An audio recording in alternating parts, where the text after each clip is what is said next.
Good afternoon, everyone. Welcome to our pre-match press conference to preview our game against Sunderland. We'll start off with Peter at Sky.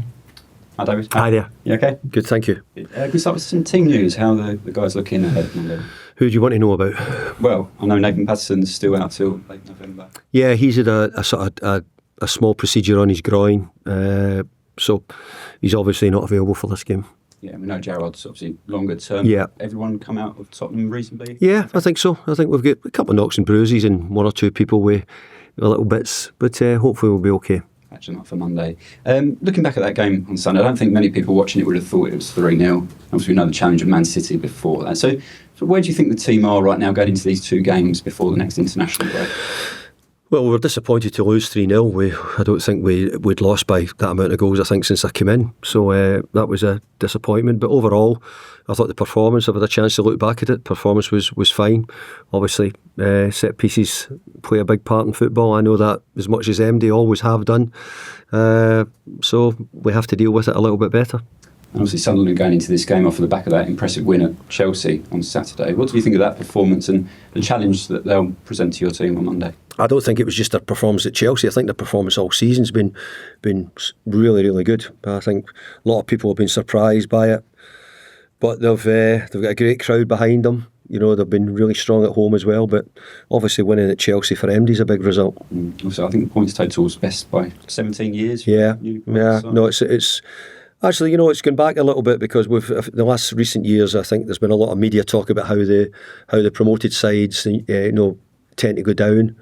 I think it sounds as if a lot of them have been listening to that and spent a lot of money, tried to make sure that they give themselves every opportunity to stay up. So I think that Sunderland, Leeds, Burnley are all doing that at the moment. And over recent years, it's not been easy for the promoted teams to do that, but this year they're having a right good go at it.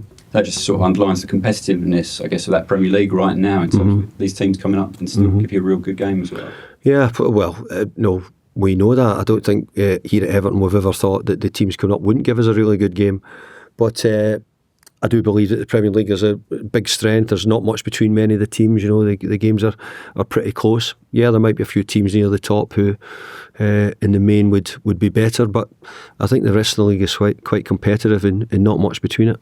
Your first time taking a team back to Sunderland since your season there. How do you reflect on that year or that season? From your time? I had a really good time. I love being up there. Difficult in as much as that we didn't do so well, but overall I had a really good time at Sunderland. It was a good club. Maybe at that time we just did a little bit on the back end of a sort of difficult period, but no, it was a good time. I had no problem with that. Just disappointed that we didn't do a bit better. I think it was Jordan Pickford's first time back there since obviously he was there with you that season, wasn't he? Can you tell us a little bit about how he's developed since you first met him there and had him in the team there, and obviously the keeper he's become now, 80 caps for England, signing that contract as well. He's hugely developed since then because he's come on greatly. Personally, he's done a lot of really good things. As a young boy, he was an outstanding young goalkeeper, and most teams in the country would have been interested in him at the time, but Everton got him early, and he's gone on to be a really good servant for Everton. And I think he's improved year on year, and the proof is in the pudding. The amount of clean sheets he's tended to keep in Premier League, the Premier League seasons recently has been very good. Excellent. Thank you very much. Thanks, Pete. We'll go to Simon at Premier League Productions. Simon? Hey, okay. Was it maybe right club, wrong time then, with that in mind? With Jordan? Not for you. I mean, he'd probably still have to be. Yeah.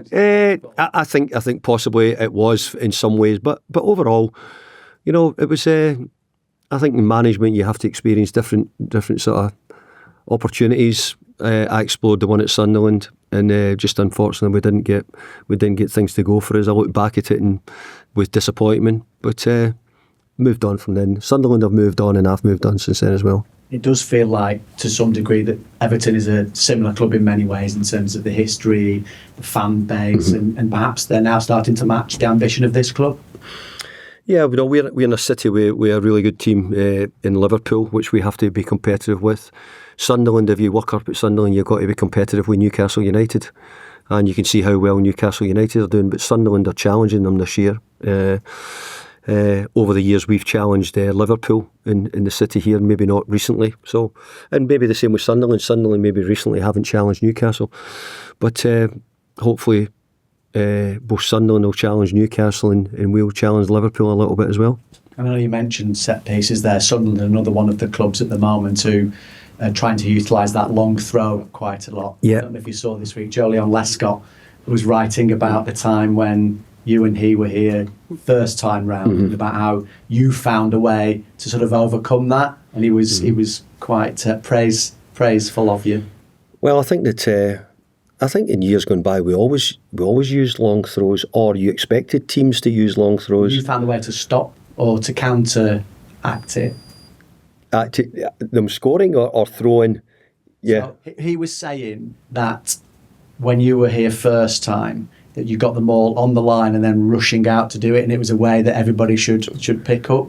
Try to think of how I was doing that.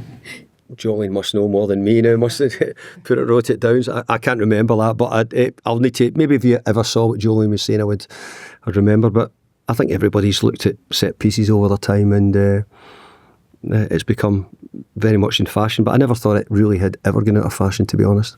Have you found a way to negate it without going with all the secrets? No, I don't think you can absolutely negate it, because I don't think there's anybody that good. I think we're seeing some incredibly innovative set pieces, whether it be corner kicks or long throws, and people are doing it.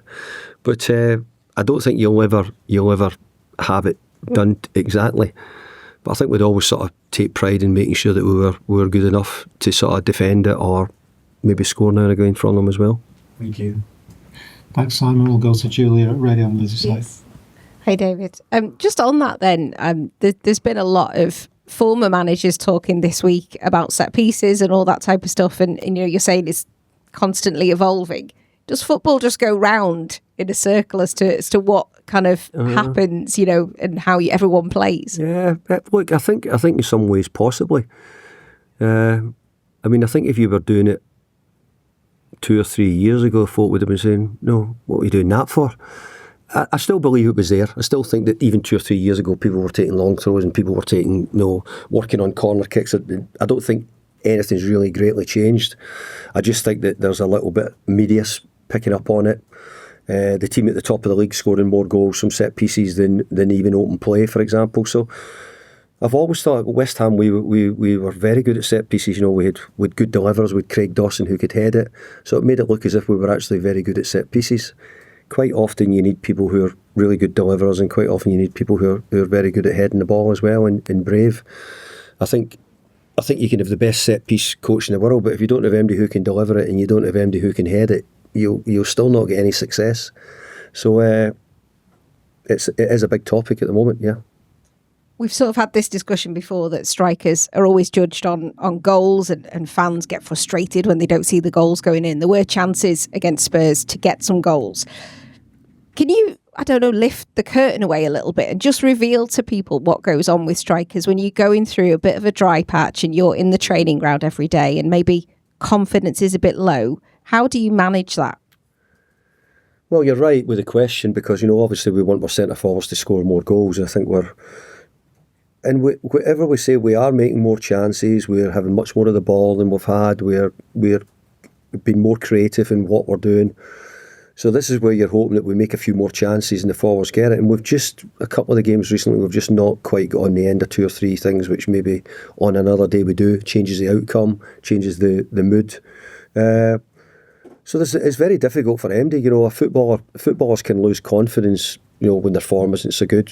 Could be a centre forward, could be a centre half, goalkeepers. They all need to have confidence to play well. But centre forwards are the ones which sort of thrive on the feeling of getting the goals. So, look, all you can ever do is keep putting them in the right positions, and hopefully that they'll get the goals. We also have to get plenty of balls in to give them those chances to do so. If strikers are low on confidence then, and I don't know if that's the case with Beto and Thierno right now, do at some point you have to say, do you know what, I'm going to try and fix this in another way, such as, Iliman has played striker. Could he come in, or do you think you just keep going with this and hopefully they'll get a goal? Of course, I will look to see if there's other options. If I think that I'm not getting what I want, then I'm going to look to see what else there is. I wouldn't, but we've got two people who are number 9s and, you know, are that way. Ellie, you mentioned, you know, it gives you a less sort of focal point, gives you very little, you know, changes how you may have to play and build different times if we do that. We've got one or two other people who could possibly come into that debate as well. But no, we won't bury our head in the sand. We're certainly thinking about it. Lots for you to do there. That's why you're in the manager's seat. I just wanted to mention as well, Seamus Coleman, in the last international break, I think he got a player of the match performance for Ireland in one of his games and did really well. Mm-hmm. How close is he to your thinking? Could he come back in at any point into the first team? Mm-hmm. Seamus has done really well. I was pleased to get the games for Ireland because it got him some more minutes under his belt, got him a bit more match ready. So yeah, he's never been out my thinking, but in the main, the form of Big Jake's been very good. We've not really had any reason to do it. It gives us a lot of other things, gives us a little bit more stature. He's a very quick boy, so it gives us a lot of other things. So, but Seamus has always been there, and as far as I'm concerned, he'll always be there or thereabouts.